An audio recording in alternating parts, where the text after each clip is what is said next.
Hello, USA Fit family. This is Brant from Nutrition First Coaching.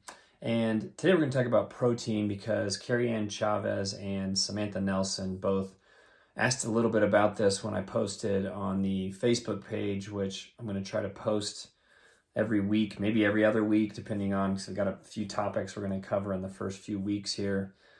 Just try to get some ideas from you guys, and I'll put in some videos in there too, specifically to this, because I have several videos, some on like the numbers behind how much protein you need and the reasons why, and then another one just how to get your protein and what foods to look for and what to get them in.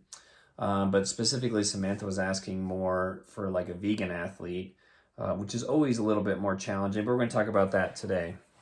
So first of all, just to go over how much protein you need, it's a huge range. It's kind of one of those nutrition topics of everything starts with it depends. So it's anywhere from 0.7, which is kind of the bottom end.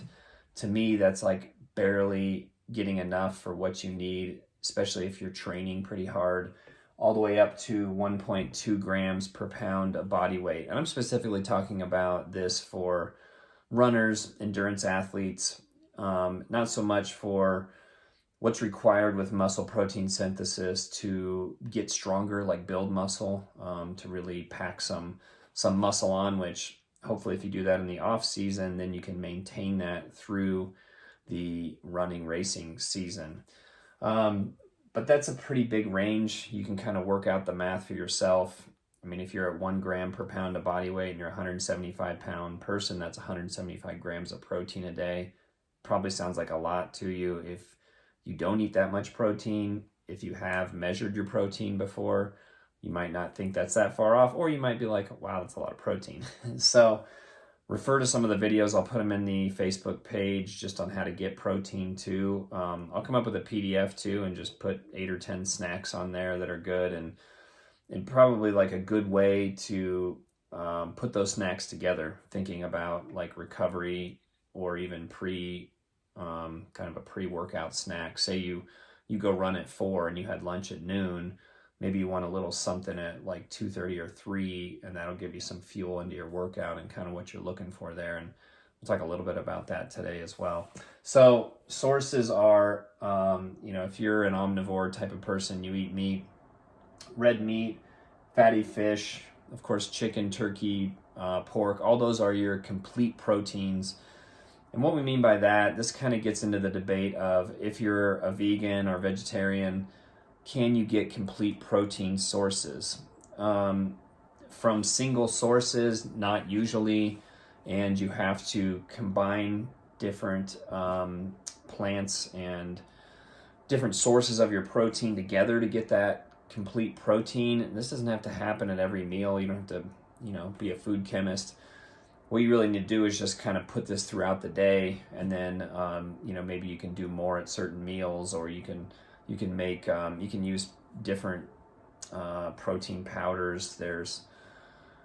So they call this, I always think this is funny, they call this the vegan's whey protein. Is a combination of pea protein and rice protein, and when you put those together, the amino acid profile looks similar to a whey protein, which is a derivative of a dairy, a very simplified version of a dairy protein, and it's actually the most potent source of protein that's out there.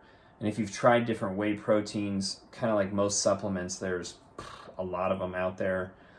If you're looking for a good protein source from a whey and you've ever had any trouble with it, or you have trouble with dairy, then go to an isolate, a whey isolate. It's going to be more expensive. It's processed better. It's going to have more of just the protein and less of the dairy products in there, and it shouldn't react with your system, but try that out for yourself too. Then we get into like egg whites. Those are great. Vegan sources, now we're talking like tofu, edamame, which is soybeans, and then lentils, all kinds of beans, quinoa, chia seeds, and flax seeds. This is where vegans are going to struggle the most. If you are pretty heavy on your running volume, then this won't be too much of a big deal for you, because with basically every source of protein you get as a vegan, you're going to have carbohydrates come along with it. You know, if we're looking at a cup of beans, yeah, you're going to get some pretty decent protein out of that, but you're also going to get about 2 or 3 times more carbohydrates than you are protein from those beans. And sometimes it's a little more challenging to break down the beans. We've all been there, right? And some of the more fibrous plants that, of course, have protein in them as well. But if you've ever tried to eat, 3 cups of broccoli, it's pretty tough, So I always tell the vegans that I work with, try to do some supplementing, in terms of a protein powder. Again, there's really good vegan protein powders out there, even if it's just around your workout, because then you can sneak in a little more protein from that. If they're eating any kind of dairy sources, of course, Whey's on the table, and then even yogurts. I'm a huge Greek yogurt fan. But you're going to have to be a little more creative with how you prepare meals and what you do to get your protein in. But if you're buffering your body with a lot of carbohydrates, and good quality carbohydrates, I should add to that, is if you're eating good vegetables, you're eating lots of root vegetables, potatoes, tubers, those things are going to have good dense carbohydrates in them, and you're going to get some protein out of those. So your body's going to be able to use the carbs for energy. So it's not going to need as much protein. It's going to be able to kind of buffer the use of protein and use it to repair tissues and processes in the body that require protein, which is basically everything. So that way you're not having to spare that protein for anything else other than repair in the body. That was kind of like that debate between complete versus incomplete proteins. It all has to do with amino acids and the profile of the amino acids. If you ever look at the label of a whey protein, you're going to see this huge table of all the amino acids. And then if you look at a vegan protein, you want to see a similar profile, but those are going to be kind of put together again, like with the rice and pea protein and probably some other things in there as well to kind of get the complete amino acid profile. Again, protein is really not a fuel, but a recovery. So if you're getting adequate protein through the day, even if you're on this bottom end, but you are eating plenty of carbohydrates for what your body needs to kind of buffer the amount of protein that you're getting in, and then use that all for recovery of the tissues, then you're going to be fine.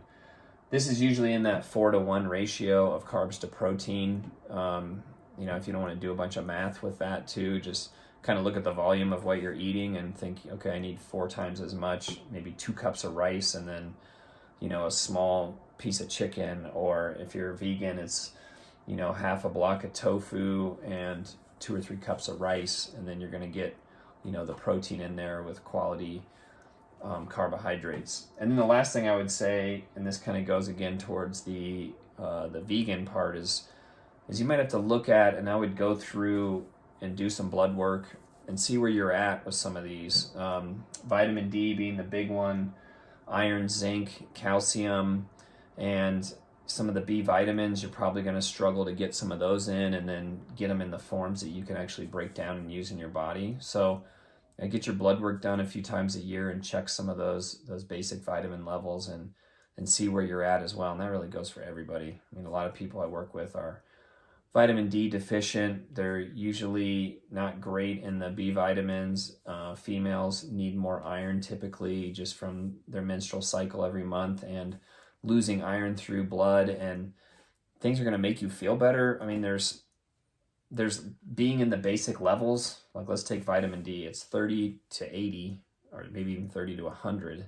It's this huge range. So if you're at 30, yeah, you're going to fall within that range, but that doesn't seem optimal at all. And getting into the 50s, 60s, or 70s may make you feel tremendously better. Vitamin D is so important, really functioning as a hormone versus a vitamin in our body. We need it.